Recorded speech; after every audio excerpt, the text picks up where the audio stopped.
Have you ever noticed that the more you understand, the lonelier you feel? It's strange. You'd think that clarity would connect you to others, that truth would build bridges. But in reality, the sharper your perception, the harder it becomes to speak freely. The more you see, the more you must remain silent. And the more you understand, the more you realize how few people actually want to understand at all. This isn't about arrogance. It's not about feeling superior. It's about the tragic irony of intelligence in a society that rewards comfort over depth. You can discover profound truths, solve complex problems, and spot the illusions people live by. But if you speak openly, you risk becoming an outsider. Why is that? Because truth, real truth, is uncomfortable. It shakes foundations. It threatens egos. And most people aren't seeking clarity. They're seeking reassurance. They want to be validated, not challenged. They want to feel smart, not be reminded of what they haven't considered. And when you become the person who sees through the noise, you stop being relatable. You become a mirror that reflects things people would rather avoid. So what happens? You adapt. You start measuring your words. You censor your insights. You simplify your thoughts. You learn that there's a price to being understood and a greater price to being right in a room full of wrong. The paradox is cruel.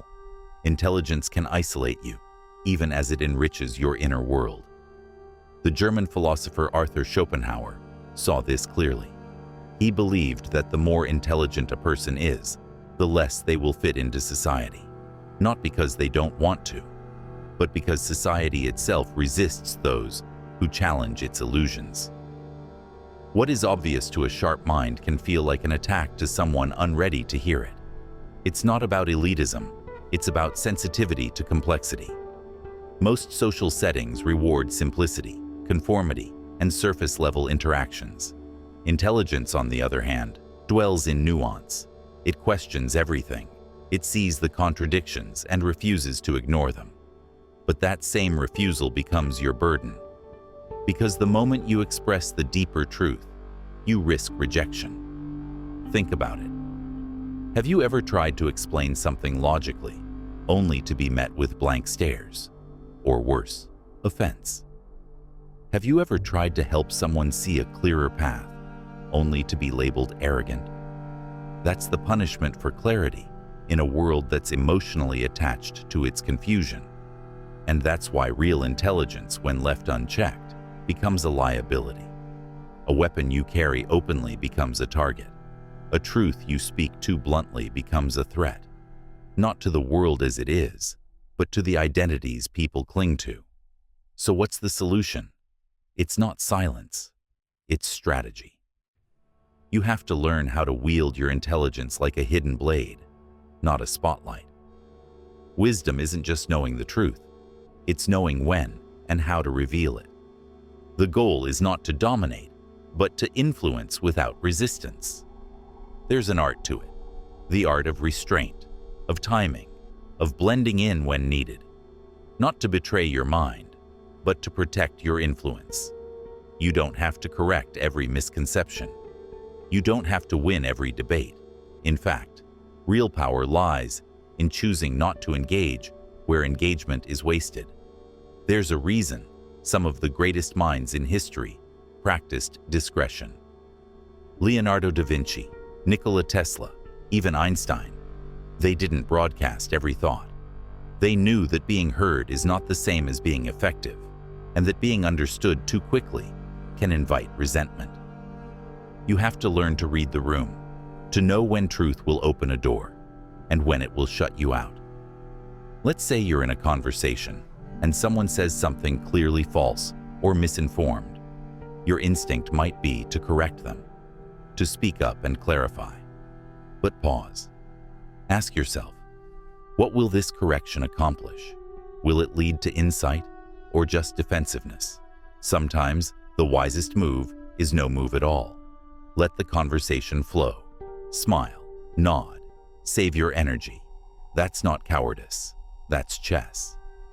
Real intelligence isn't loud, it's patient. It's adaptable. It's quiet when necessary and sharp when the moment demands. This is what Schopenhauer referred to when he spoke about appearing less than you are. Not because you lack value, but because value revealed too early can be met with hostility. The world doesn't reward raw intellect. It rewards those who can navigate people. And this is the master key: strategic humility.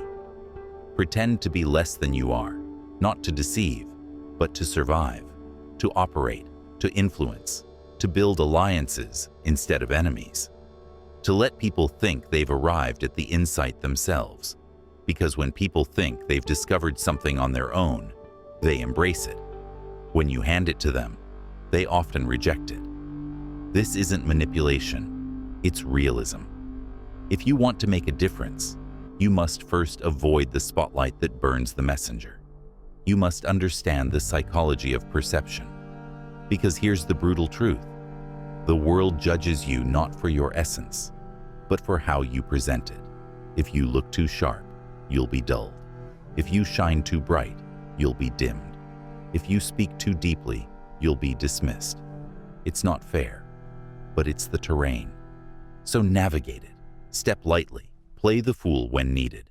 Disappear when necessary. Appear only when it counts. This is the philosophy of strategic invisibility. It doesn't mean hiding forever. It means choosing your moment.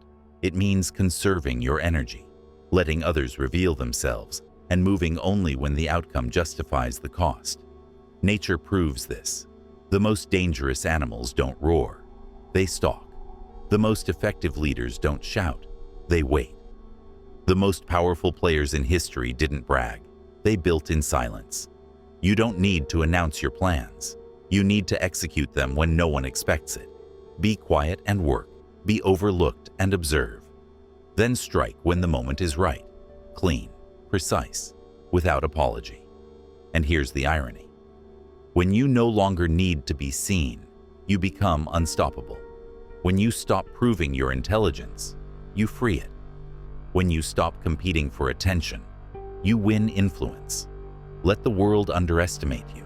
It's the best advantage you'll ever have. Let them think you're ordinary. Let them feel superior. Let them speak first.